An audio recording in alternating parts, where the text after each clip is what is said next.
నారాయణాయ.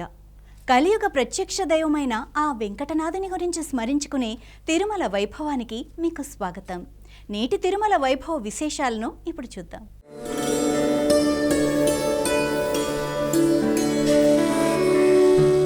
తిరుమలకు వెళ్ళిన ప్రతి భక్తుడు శ్రీవారి పుష్కరిణి తప్పకుండా చూస్తాడు. కొందరు పవిత్ర స్నానం కూడా చేస్తారు. కానీ ఈ పుష్కరిణి సాధారణ చెరువు కాదని మీకు తెలుసా? ఇది నిజంగానే వైకుంఠం నుంచి భూమికి వచ్చిందా? ఈ పవిత్ర పుష్కరిణిలో స్నానం చేస్తే సకల పాపాలు తొలగిపోతాయా? ఈ పవిత్ర తీర్థం వెనుక ఉన్న ఆధ్యాత్మిక విశేషాలను ఇప్పుడు చూద్దాం.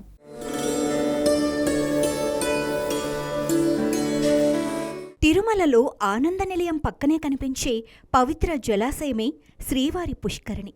స్థల పురాణాల ప్రకారం ఇది భూమిపై ఏర్పడిన సాధారణ చెరువు కాదు. వైకుంఠంలో శ్రీ మహావిష్ణువు నిత్యం స్నానం చేసే దివ్య సరస్సును గరుత్మంతుడు భూమికి తీసుకొచ్చాడని పురాణాలు చెబుతున్నాయి. అందుకే దీన్ని స్వామి పుష్కరిణి అని పిలుస్తారు. పూర్వకాలంలో తిరుమల యాత్రకు వచ్చే భక్తులు ముందుగా ఈ పుష్కరిణిలో స్నానం చేసి శరీరం మనస్సులను పవిత్రం చేసుకొని ఆ తర్వాతే శ్రీవారి దర్శనానికి వెళ్ళేవారు. నేటికి వేలాది మంది భక్తులు ఇదే సాంప్రదాయాన్ని కొనసాగిస్తున్నారు. ముఖ్యంగా వైకుంఠ ఏకాదశి, ముక్కోటి ఏకాదశి రోజున ఈ పుష్కరిణికి ప్రత్యేక ప్రాధాన్యత ఉంటుంది. ఆ రోజు 3 కోట్ల దేవతలు ఈ పుష్కరిణిలో స్నానం చేస్తారని భక్తుల విశ్వాసం.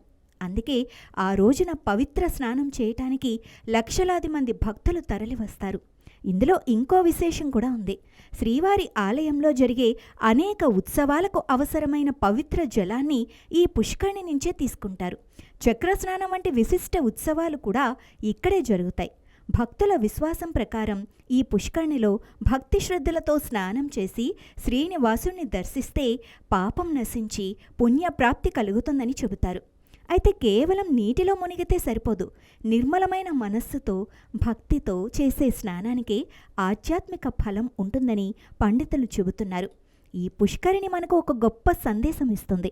శరీర శుద్ధి కంటే మనస్సు శుద్ధి ముఖ్యమని, పవిత్రమైన ఆలోచనలతో భగవంతుణ్ణి చేరితేనే నిజమైన దైవానుభూతి లభిస్తుందని, తిరుమల యాత్రలో శ్రీవారి దర్శనంతో పాటు ఈ పవిత్ర పుష్కరిణి కూడా భక్తితో దర్శించి ఆ ఆధ్యాత్మిక మహిమను ఆస్వాదించాలి.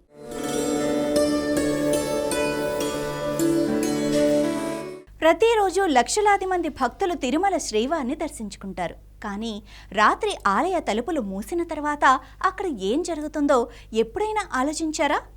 ఎందుకు ఆలయం మూసిన తర్వాత ఎవరిని లోపల ఉండనివ్వరు? ఏకాంత సేవ అంటే ఏంటి? ఆలయ తాళాలను క్షేత్రపాలక శిలకు తాకించి నమస్కరించే సాంప్రదాయం వెనుక ఉన్న ఆ విశ్వాసం ఏమిటి? అంతేకాదు, రాత్రివేళ స్వామివారిని దేవతలే వచ్చి పూజ చేస్తారన్న నమ్మకం ఎలా ఏర్పడింది? ఈ ఆధ్యాత్మిక విశేషాలని నేటి తిరుమల వైభవంలో తెలుసుకుందాం.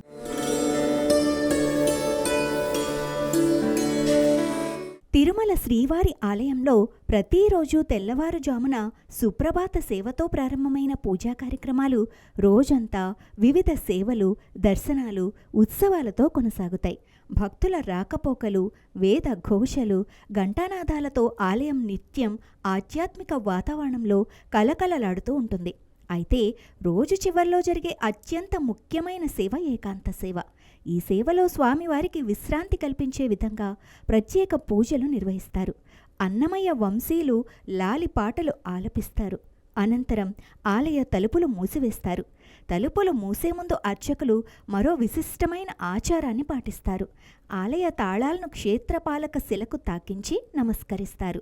ఈ సాంప్రదాయం వెనుక భక్తుల విశ్వాసం ఏంటంటే, తిరుమల క్షేత్రానికి కాపలాదారుడైన రుద్రుడు రాత్రివేళ ఆలయాన్ని రక్షిస్తాడని, అందుకే ఆలయ బాధ్యతను ఆయనకు అప్పగిస్తూ ఈ ఆచారం కొనసాగుతోంది. ఇక్కడ ఇంకో విశేషమైన విశ్వాసం కూడా ఉంది.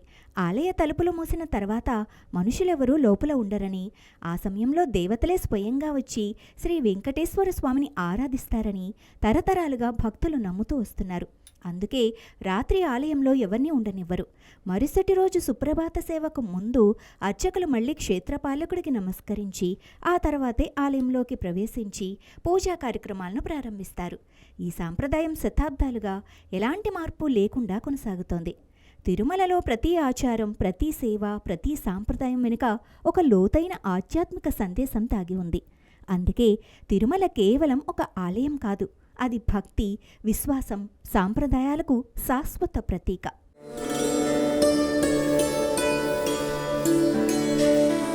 అక్టోబర్ నెలలో తిరుమల శ్రీ వెంకటేశ్వర స్వామివారిని దర్శించుకోవాలనుకుంటున్న భక్తులకు టీటీడీ కీలక ప్రకటన చేసింది. ఆర్జిత సేవలు, ప్రత్యేక ప్రవేశ దర్శనాలు, శ్రీవాణి, అంగప్రదక్షిణ, వృద్ధులు, దివ్యాంగుల దర్శన టోకెన్లు, అలాగే వసతి గదుల బుకింగ్కు సంబంధించిన పూర్తి షెడ్యూల్ను విడుదల చేసింది. మరి ఏ టికెట్లు ఏ తేదీన విడుదలవుతున్నాయి? ఈ వివరాలను ఇప్పుడు చూద్దాం.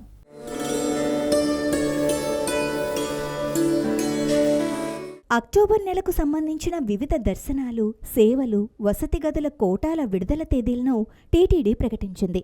జూలై 18 ఉదయం 10 గంటలకు సుప్రభాతం, తోమాల, అర్చన, అష్టాదళ పాద పద్మారాధన సేవల కోసం ఎలక్ట్రానిక్ డిప్ నమోదు ప్రారంభమవుతుంది. భక్తులు జూలై 20 ఉదయం 10 గంటల వరకు ఆన్లైన్లో నమోదు చేసుకోవచ్చు. ఎంపికైన భక్తులు జూలై 20 నుంచి 22 మధ్యాహ్నం 12 గంటల లోపు టికెట్ మొత్తాన్ని చెల్లిస్తే సేవా టికెట్లు ఖరారవుతాయి. జూలై 21 ఉదయం 10 గంటలకు కళ్యాణోత్సవం, ఆర్జిత బ్రహ్మోత్సవం, సహస్ర దీపాలంకార సేవల టికెట్లు విడుదల కానున్నాయి.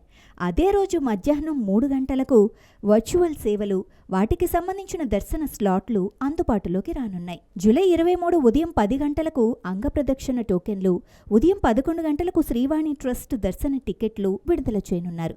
అదే రోజు మధ్యాహ్నం 3 గంటలకు వృద్ధులు, దివ్యాంగులు, దీర్ఘకాలిక వ్యాధులతో బాధపడుతున్న భక్తుల కోసం ప్రత్యేక ఉచిత దర్శన టోకెన్ల కోటాను కూడా విడుదల చేస్తారు. జూలై 24 ఉదయం 10 గంటలకు 300 రూపాయల ప్రత్యేక ప్రవేశ దర్శన టికెట్లు విడుదల కానుండగా, మధ్యాహ్నం 3 గంటలకు తిరుమల తిరుపతిలోని వసతి గదుల బుకింగ్ కోట అందుబాటులోకి రానుంది. అక్టోబర్ నెలలో శ్రీవారి దర్శనం కోసం ప్రణాళికలు సిద్ధం చేసుకుంటున్న భక్తులు ఈ తేదీలను ముందుగానే గుర్తుంచుకొని నిర్ణీత సమయానికి టికెట్లను బుక్ చేసుకోవాలని టీటీడీ సూచించింది.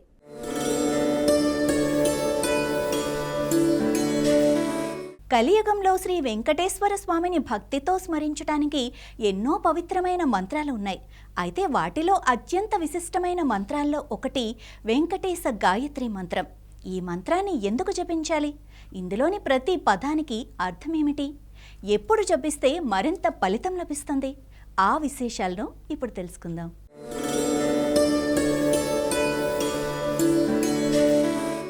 ఓం శ్రీనివాసాయ విద్మహే వెంకటేశాయ ధీమహి తన్నో గోవిందః ప్రచోదయాత్.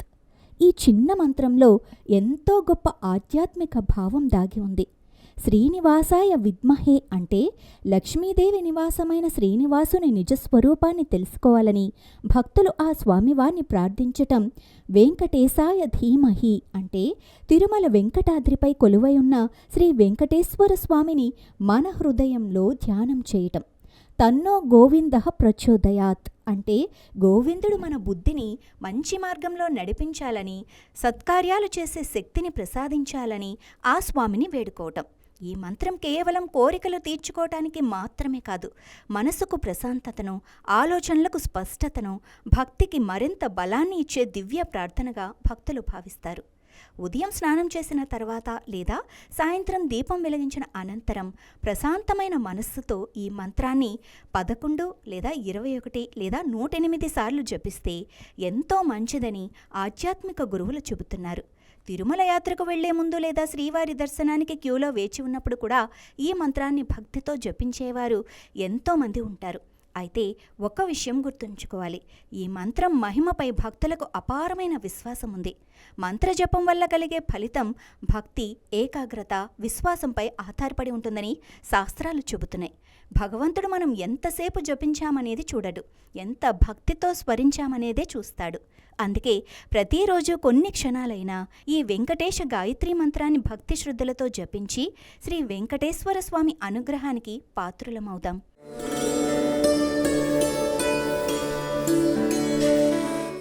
ఇవి నేటి శ్రీవారి తిరుమల వైభవ విశేషాలు. ఓం నమో నారాయణాయ.